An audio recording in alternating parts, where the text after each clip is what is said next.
बिस्मिल्लाहिर्रहमानिर्रहीम। अस्सलाम वालेकुम नाज़रीन, आप यूट्यूब चैनल देख रहे हैं, मैं इमरान खान हूँ। नाज़रीन, अगर अभी तक आप लोगों ने वीपीएन इंस्टॉल नहीं किया तो सबसे पहले मैं आपको ये बता दूं कि आप वीपीएन इंस्टॉल कर लें, क्योंकि हमारी वीडियोस ना सिर्फ मेरी बल्कि बहुत सारे और लोग, दर्जनों चैनल्स ऐसे हैं जिनकी वीडियोज़ को पाकिस्तान में ब्लॉक किया जा रहा है, रोका जा रहा है।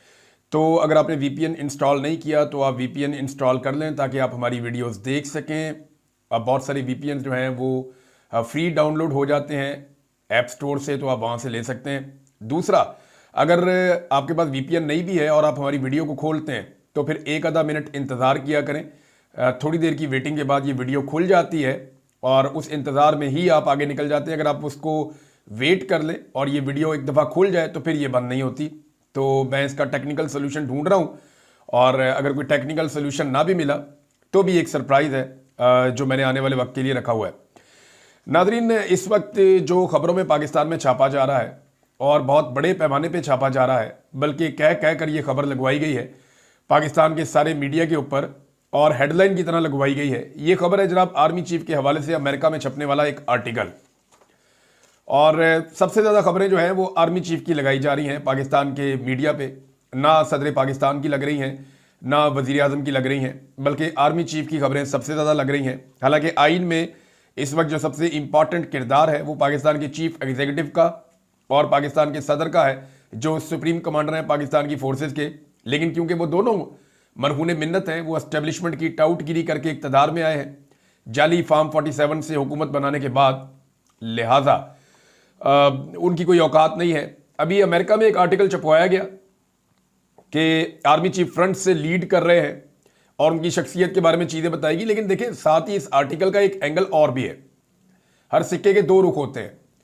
एक रुख वो है जो पाकिस्तान के मीडिया ने छाप दिया आंखें बंद करके कि कायदाना सलाहियतें आर्मी चीफ की, आर्मी चीफ जो शेडोज में से काम कर रहे थे फ्रंट पे आके सामने आ गए हैं, आर्मी चीफ इंडिया के खिलाफ ये कर रहे हैं, उनकी ये शख्सियत है, ये सारी चीज़ें वो कर रहे हैं।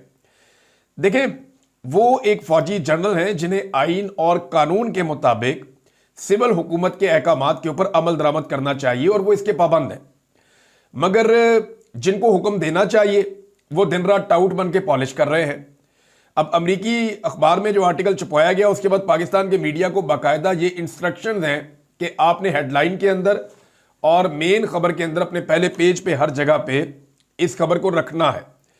अब ये आर्टिकल जो है ये कभी भारतीय आर्मी चीफ के बारे में नहीं छप रहे, बाकी जो आर्मी चीफ हैं उनके बारे में नहीं छपते। उनका जब भी छपता है मोदी के बारे में छपता है, उनके वजीर दिफा, वजीर दाखिला, वजीर खारजा, उनके बारे में छपता है।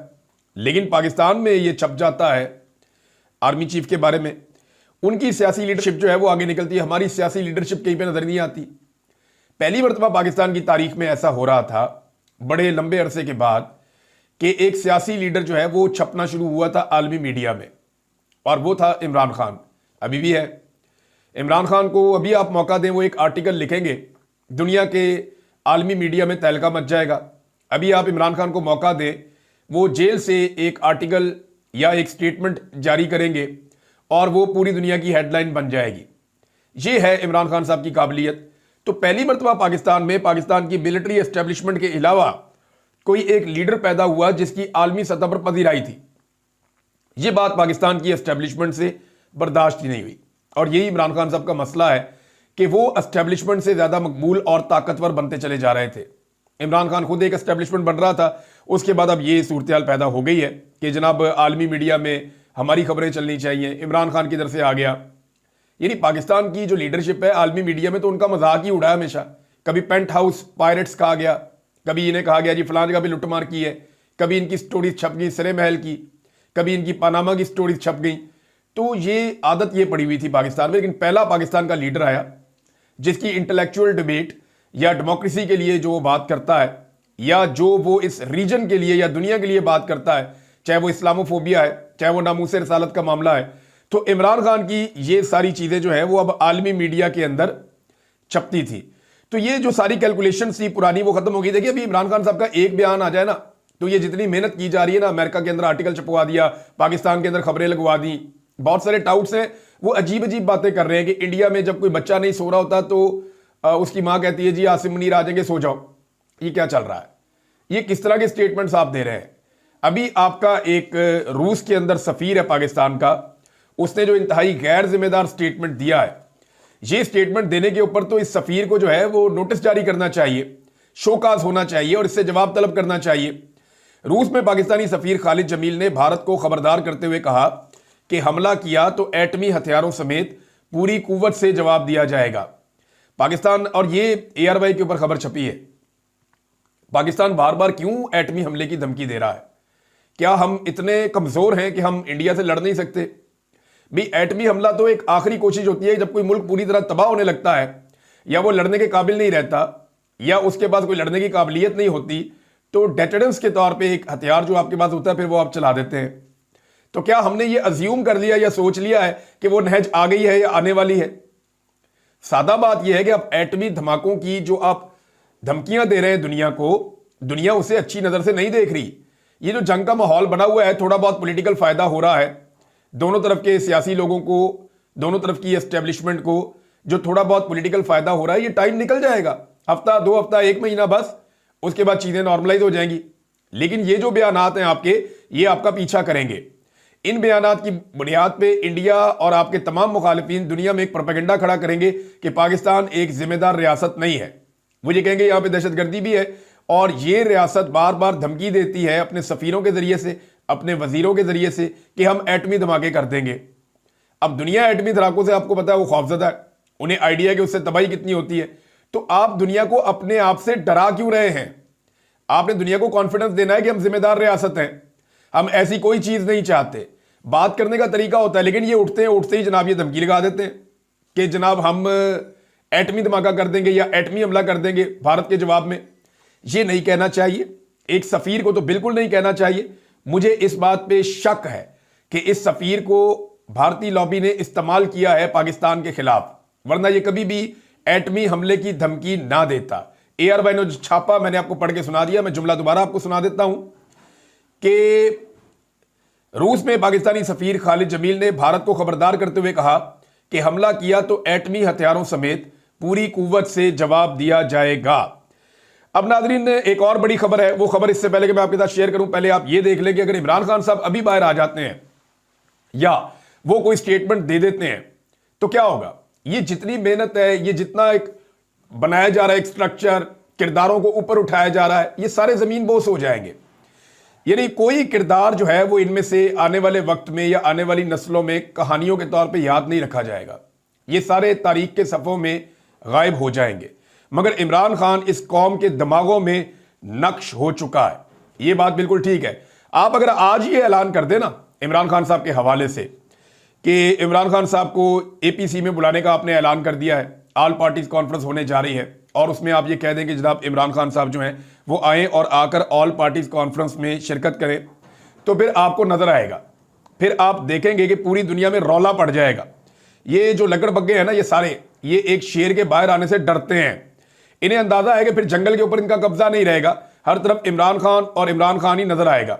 नून लीग के लोग खुद अब हमसे रब्ता करते हैं, बहुत सारे ऐसे पॉलिटिकल लोग हैं जो इमरान खान साहब के पॉलिटिकली मुखालिफ हैं। मुझे, मेरे सहाफ़ी दोस्तों को, बाकी सारों को, वो डिबेट्स में, निजी महफिलों में वो साफ कहते हैं, वो ये कहते हैं कि इमरान खान को जेल में डलवा कर हमने गलती की, यानी हमें अंदाजा नहीं था कि ये आदमी हमारे साथ ये करेगा या मामला इस तरफ चला जाएगा, बिल्कुल अंदाजा नहीं था कि इस हद तक ये शख्स डट जाएगा, लिहाजा जेल में इमरान खान को डलवा कर हमने एक गलती की है। सलमान अकरम राजा साहब ने एक बात की है जिसमें उम्मीद है पाकिस्तान तहरीक इंसाफ के लोगों के लिए। सलमान अकरम राजा साहब ने कहा जी इमरान खान साहब 2 हफ्तों में बाहर भी आ सकते हैं। उन्होंने ये स्टेटमेंट कैसे दिया, ये मैं आपके सामने रख देता हूं। इमरान खान की रिहाई के बिल्कुल इम्कानात हैं, उनके खिलाफ मुकदमात में कुछ भी नहीं। एक अलकादर केस में सजा है जिसके खिलाफ अगले हफ्ते अपील लग रही है, और 9 मई के 8 केसेस के अलावा और कोई केस नहीं है। अगर आइन और कानून के मुताबिक मामला चले तो 2 हफ्तों में मामला तय हो सकते हैं, ये सलमान अकरम राजा साहब ने कहा। देखिए, असल में अगर इमरान खान साहब को आज़ाद होना था ना कानून और आइन के मुताबिक, तो गुज़िश्ता साल अगस्त में उनको आज़ाद हो जाना चाहिए था, क्योंकि इतना ही आप रगेड़ सकते हैं मामलात को, इतना ही आप खींच सकते हैं मामलात को। अव्वल तो इमरान खान साहब को इन केसेस में अंदर नहीं होना चाहिए था, लेकिन जब अंदर कर दिया तो इतना ही टाइम लगना चाहिए था और उनको बाहर आ जाना चाहिए था। लेकिन आइन और कानून के मुताबिक तो मामलात चल नहीं रहे, अदालतों को पूरी तरह से कंट्रोल कर लिया गया है। तो ऐसी सूरत में इमरान खान साहब के बाहर आने की उम्मीद आप सिर्फ इसी बुनियाद पर ही कर सकते हैं ना, जो सलमान अकरम राजा साहब कह रहे हैं कि जनाब इमरान खान साहब इस सूरत में बाहर आ सकते हैं कि आइन और कानून के मुताबिक मामला चलें, तो वो तो पाकिस्तान में नहीं चल रहे। एक बहुत बड़ा टेस्ट केस है इस वक्त जो सुप्रीम कोर्ट ऑफ पाकिस्तान में चल रहा है इस्लामाबाद में। सुप्रीम कोर्ट 9 मई का जो मुख्तसर फैसला है वो इसी हफ्ते सुनाएगी। अच्छा, इसमें उम्मीद ये है कि शायद सुप्रीम कोर्ट 9 मई वाले दिन ये फैसला सुनाए, यानी 9 मई की बिल्कुल आमद है, 4 दिन बाकी रह गए हैं और 9 मई आ जाएगा। 9 मई को 2 साल मुकम्मल हो जाएंगे। तो इस 9 मई के ऊपर एक पूरी पॉलिटिकल पार्टी को तबाह बर्बाद किया गया। लगभग कोई 20,000 से ज्यादा लोगों को जेलों में भरा गया, कोई 35-36 हज़ार लोगों के ऊपर मुकदमात दर्ज किए गए, 1 लाख से ज्यादा छापे मारे गए, लोगों की चादर और चारदीवारी का तकद्दुस पामाल किया गया। खवातीन के ऊपर हमने बदतरीन तशद्दुद होते हुए देखा, लोगों के घरों को तोड़ दिया गया, लोगों के कारोबार बंद कर दिए गए, लोगों की फैक्ट्रियां बंद कर दी गई, लोगों को उनकी जायदाद से महरूम कर दिया गया, लोगों को जबरी तौर पर लापता किया गया, मिलिट्री कोर्ट के अंदर मुकदमात चलाए गए, लोग अपने माँ बाप के जनाजों में शरीक नहीं हो सके, लोगों के बच्चे जो है वो बिलखते हुए हमने देखे। खवातीन के ऊपर पहली मरतबा पाकिस्तान की तारीख में हमने टॉर्चर के बदतरीन मनाजिर देखे, उनको सड़कों पे घसीटा गया। ये सारा कुछ हमने पाकिस्तान में 9 मई के बाद होते हुए देखा है। हालांकि उससे पहले भी जुल्म और जबर किया जा रहा था।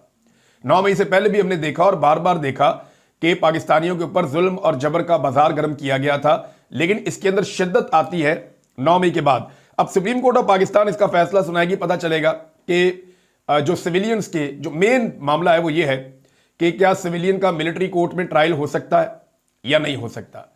अब 9 मई का मामला ही मशकूक बनाया गया। पाकिस्तान तहरीक-ए-इंसाफ तो ये कहती है कि ये फॉल्स फ्लैग ऑपरेशन था। वो ये कहते हैं जी इमरान खान साहब की गैर कानूनी गिरफ्तारी होती है इस्लामाबाद हाई कोर्ट में, जिसे सुप्रीम कोर्ट बाद में कह देती है कि ये गिरफ्तारी जो है ये गैर कानूनी है। उस गैर कानूनी गिरफ्तारी के बाद लोग निकलते हैं एहतजाज करने के लिए। फिर वो ये कहते हैं कि जनाब उनमें अवाम के अंदर बंदे शामिल किए गए जिन्होंने तोड़ फोड़ और जलाओ घिराव किया और हालात को खराब किया, और ये हालात डेलिबरेटली खराब किए गए ताकि इन खराब हालात को पाकिस्तान तहरीक-ए-इंसाफ पर डालकर इस जमात को दीवार के साथ लगाया जा सके। अब ये वो सारी कहानी है जो पाकिस्तान तहरीक-ए-इंसाफ कहती है और इसके लिए सबूत भी पेश करती है। हुकूमत को वो एक चैलेंज करते हैं बार बार कि जो असल सीसीटीवी फुटेज है जो मौजूद थी वो सीसीटीवी फुटेज ले आए, लाके वो आप हमारे सामने रख दें। लेकिन हुकूमत की तरजीहात, इस मुल्क में आइन और कानून क्या कहता है, उसकी एक छोटी सी मिसाल मैं आपको देता हूं। मियां अली अशफाक साहब ने एक सनम जावेद साहिबा के केस में इंकशाफ किया है और यह बड़ा हौलनाक इंकशाफ है। पुलिस लेकर जाती है सनम जावेद को टॉर्चर करने के बाद, अगले दिन उनकी मेडिकल रिपोर्ट करवाई जाती है, MLC मेडिकल लीगल जो है वो सर्टिफिकेट हासिल किया जाता है उनका, और इसके लिए मियां मुंशी अस्पताल है लाहौर में बंद रोड पे, वहां से उनका मेडिकल लीगल करवाया गया क्योंकि बनता भी वही था अस्पताल, वही वाली जुरिस्डिक्शन बनती थी। तो वहां पे उनका जो मेडिकल लीगल करवाया गया उसमें पता चला कि उनके ऊपर 13 उनको जगहों पे जिस्म पे निशान है और उनको टॉर्चर किया गया है और सनम जावेद को तशद्दुद का निशाना बनाया गया है। अच्छा, इसके बाद जब ये खबर फैलती है, मीडिया में हर तरफ जाती है, जब ये सर्टिफिकेट मिल जाता है सनम जावेद के वकला को, उनकी टीम को, पाकिस्तान तहरीक-ए-इंसाफ को, तो ये मामला खुल जाता है।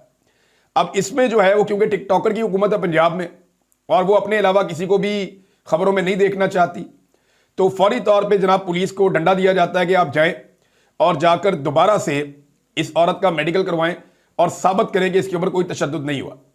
अब इस खातून को ज़बरदस्ती दोबारा अस्पताल में ले जाया जाता है और सनम जावेद का दोबारा मेडिकल करवाने की कोशिश की जाती है। सनम जावेद बकौल मियां अली अशफाक साहब के मेडिकल करवाने से इनकार कर देती कि मैंने अब मेडिकल नहीं करवाना, मेरा जो मेडिकल है वो कल हो चुका है और उसकी रिपोर्ट आ चुकी है। उन्होंने मेडिकल नहीं करवाया, लेकिन उनके इनकार के बावजूद वहां अस्पताल से एक नया मेडिकल रिपोर्ट जारी किया गया जिसमें यह लिख दिया गया कि सनम जावेद के ऊपर कोई तशद्दुद नहीं हुआ। और जिस डॉक्टर ने पहले मेडिकल रिपोर्ट बनाई थी, यानी जो डॉक्टर्स पहले मौजूद थे वहां पे, जिन्होंने मेडिकल रिपोर्ट बनाई थी कि इस खातून पे टॉर्चर किया गया है और 13 निशानात हैं टॉर्चर के, वो जो मेडिकल लीगल रिपोर्ट बनाने वाले डॉक्टर से उनको भी मुअत्तल कर दिया गया। ये है नाज़रीन सूरत हाल पाकिस्तान में जो रूल ऑफ लॉ की है, जो इंसानी हुकूक की है और जो आज़ादी इज़हार राय की है। ये मैंने आपके सामने रख दिया, ये एक मिसाल है। रोजाना ऐसी बहुत सारी चीजें होती हैं। सद्दाम तरीन के साथ भी यही किया गया, लेकिन वो बाहर आया तो क्या बदल गया? वो उसी तरह का एक आदमी है, वो उसी तरह खुलकर बात कर रहा है, वो अपने लोगों में गया, लोगों ने उसका पहले से बढ़ के इस्तकबाल किया है, तो इससे चीजें तब्दील नहीं होती। तो सुप्रीम कोर्ट 9 मई का मुख्तसर फैसला इसी हफ्ते सुनाएगी। ये मेरे ख्याल में पाकिस्तान तहरीक इंसाफ तो 3 साल से जुल्म की चक्की में पिस रही है, उनके लिए तो कोई मसला नहीं है, आप उनके खिलाफ भी फैसला दे देंगे, उन्होंने पहले भी मार खाई है, वो आइंदा भी खा लेंगे। लेकिन ये सुप्रीम कोर्ट ऑफ पाकिस्तान का अपना भी टेस्ट है। अब उन्होंने ये साबित करना है कि वो आइन और कानून के मुताबिक मुल्क को चला रहे हैं और वो मुल्क को किस तरफ लेकर जाना चाहते हैं। अगर तो वो कहेंगे कि सिविलियंस का मिलिट्री कोर्ट्स के अंदर ट्रायल हो सकता है, तो फिर वो एक ऐसा रास्ता खोल देंगे जिसको पूरी दुनिया नहीं मानती। फिर पाकिस्तान का निजाम इंसाफ किसी और तरफ चल रहा होगा और पूरी दुनिया के अंदर निजाम इंसाफ के पैरामीटर्स कुछ और होंगे। नाज़रीन, भारत ने पानी बंद कर दिया है और जो चनाब का पानी है वो लगातार कम हो रहा है। इसके ऊपर इरसा ने भी और जो गवर्नमेंट है, गवर्नमेंट के इदारे हैं जो वाटर मैनेजमेंट को देखते हैं, उन्होंने बाकायदा बता दिया है और कंफर्म कर दिया है कि भारत ने सिंध ताज मुआहदे की खिलाफ वर्जी करते हुए बाकायदा जो दरियाए चनाब के ऊपर उन्होंने एक गैर कानूनी तरीके से डैम बनाया था, जिसके स्ट्रक्चर पे पाकिस्तान ने एतराज़ किया था, लेकिन फिर भी भारत ने यह बना लिया था ज़बरदस्ती। अब उस डैम को भारत ने बंद कर दिया है। देखिए, 6 दरिया थे, 3 हमने इंडिया को दिए थे, 3 हमारे थे। तो जो 3 इंडिया को दिए थे उनका तो पानी हो गया खत्म, इंडिया ने रोक के अपनी तरफ मोड़ लिया। जो बाकी 3 दरिया थे उनमें से 2 दरियाओं पे इंडिया ने काफी सारे स्ट्रक्चर्स पहले बना लिए थे। पाकिस्तान रोकता रहा, लेकिन वो बनाते रहे, लेकिन पाकिस्तान को पानी आता रहा। अब क्योंकि भारत ने पाकिस्तान के साथ एक मामला खराब किया है और एक मुआहदा जो हुआ था उस मुआहदे को तोड़ लिया गया है, तो मुआहदा टूटने के बाद अब सिचुएशन यह है कि वो अब पानी बंद कर सकता है उन जगहों पे जहां चनाब में और जेलम में उसने बंद बनाए हुए हैं या जहां पे उसने डैम बनाए हुए हैं। तो बगलिहार डैम को बंद करके उसने पाकिस्तान के अंदर पानी रोक लिया है और पाकिस्तान के मुख्तलिफ जो एरिया सैराब होते हैं दरिया चनाब से, वहां पे पानी की शदीद किल्लत पैदा हो गई है। अब पाकिस्तान ने एक बात की थी, ये मैं इस मौके पर जरूर याद दिलाना चाहूंगा। पाकिस्तान ने कहा था कि पानी बंद करके एक्ट ऑफ वॉर करेगा भारत। अगर भारत ने पानी बंद किया तो ये एक्ट ऑफ वॉर होगा, यानी भारत की तरफ से पानी बंद किए जाने को हम पाकिस्तान के ऊपर हमला तस्वर करेंगे और पानी बंद नहीं करने देंगे। अब भारत ने अमली तौर पर पाकिस्तान का पानी बगलिहार डैम से बंद कर दिया है। सिंध ताज मुआहदे की खुली खिलाफवर्जी हो चुकी है। अब पाकिस्तान की बारी है कि वो इस अमल, जिसे खुद मौजूदा हुकूमत एक एक्ट ऑफ वॉर या एक जंग करार दे चुकी है, इस पर पाकिस्तान की हुकूमत अब क्या रद्द-ए-अमल देती है, यह है अब का सबसे बड़ा सवाल। जैद हामिद जो इस वक्त पाकिस्तान की मिलिट्री एस्टेब्लिशमेंट का मौक़िफ़ बयान करते हैं, जो भी आर्मी चीफ आते हैं ये उनके खुद साख्ता तर्जुमान बन जाते हैं और पाक फौज के खुद साख्ता तर्जुमान हैं। तो जैद हामिद साहब कह रहे हैं कि अब वो 3 दरिया जो हमने भारत को दिए थे, रावी, ब्यास, सतलुज, हम उनका पानी भी अब वापस लेंगे। अब तुम्हें सूद अदा करना पड़ेगा। भारत ने मुआहदा तोड़ के बहुत बड़ी गलती की है, अब हम हमला करेंगे और एक फैसला कुन जंग होगी। हमें वो इंतजाम करना पड़ेगा कि क़यामत तक भारत हमारा पानी ना रोक सके। देखिए, भारत ने पानी तो रोक लिया और अब आपका किसान परेशान भी हो रहा है। तो पाकिस्तान ने यह भी कहा था कि अगर पानी रोका, इन केस भारत जो है वो सिंध ताज मुआहदा खत्म करके पाकिस्तान का पानी रोक लेता है, तो इसको जंग करार दिया था पाकिस्तान ने। तो भारत ने फिर तो ऐलान जंग कर दिया है। अब पाकिस्तान ने इसका जवाब क्या देना है, ये आपको आने वाले वक्त में पता चलेगा। पाकिस्तान जवाब देता भी है या नहीं देता, क्योंकि अगर अक़वाम मुत्तहिदा में जाते हैं, दुनिया का दरवाजा जाके खटखटाते हैं, तो कमजोर की बात कोई नहीं सुनता। शहबाज शरीफ ने खुद कहा था कि बैगर्स आर नॉट चूजर्स। और अब्बासी साहब हैं, हनीफ अब्बासी साहब, वजीर रेलवे, उन्होंने एक बहुत बड़ी बढ़क मारी थी कि अगर तुम हमारा पानी बंद करोगे तो हम तुम्हारी सांसें रोक देंगे। तो अब देखना यह है कि अपने जो दावे हैं उसके ऊपर ये पूरा उतरते हैं या नहीं उतरते। देखें, एक इमरान खान था जिसने जो कहा वो उसने करके दिखाया। उसने जब कहा कि अगर तुम ये करोगे तो फिर हम ये करने का सोचेंगे नहीं, हम ये कर देंगे, और फिर उसने करके दिखा दिया। अब आपकी बारी है, आपका टेस्ट है कि आपने भी कहा था कि इसको एक्ट ऑफ वॉर समझा जाएगा और फिर हम जवाब देंगे, अपना पानी हम खुद खोल लेंगे। आपके वुज़रा ने कहा था कि जिन स्ट्रक्चर से हमारा पानी रोका गया हम उन स्ट्रक्चर्स को तबाह कर देंगे। आपने खुद कहा है, इस हुकूमत ने कहा है, इनके स्टेटमेंट रिकॉर्ड पे पड़े हुए हैं। अब देखते हैं कि ये अपना पानी खुलवा सकते हैं या स्ट्रक्चर उड़ा सकते हैं या क्या करते हैं, किस तरफ लेकर जाते हैं मामला। नाज़रीन, अनवर मकसूद साहब ने एक अपील की है। उनका एक खेल है हाउस अरेस्ट, वो उसको करना चाह रहे थे, ये करते रहते हैं। 60-65 साल से पाकिस्तान में काम कर रहे हैं और बड़े अच्छे लिखारी है, बहुत बड़ा नाम है इनका पाकिस्तान में। अनवर मकसूद साहब बहुत बुजुर्ग शख्सियत है। तो उन्होंने इस्लामाबाद के अंदर उनका एक थिएटर था, एक खेल उनका चल रहा था हाउस अरेस्ट, और वो उसके ऊपर जनाब 2 दफ़ा वो चला और उसके बाद पाबंदी लगा दी, एनओसी कैंसिल कर दिया गया। उन्होंने अपील की है कि मुझे एनओसी जारी किया जाए, हमारा आप नुकसान कर रहे हैं। तो यहां पे ना जब कोई हुकूमत या रिजीम डरना शुरू हो जाए ना अदीबों से, सहाफ़ियों से, शायरों से, इंटेलेक्चुअल से, या एक्टिविस्ट जो होते हैं उनसे, जब कोई हुकूमत इन लोगों से डरना शुरू हो जाए ना, तो इसका मतलब है कि वो हुकूमत जायज नहीं नाजायज है, और वो जब तक रहेगी वो नाजायज काम ही करती रहेगी। अब तक के लिए इतनी, अपना ख्याल रखिएगा, अपने चैनल का भी। अल्लाह हाफिज।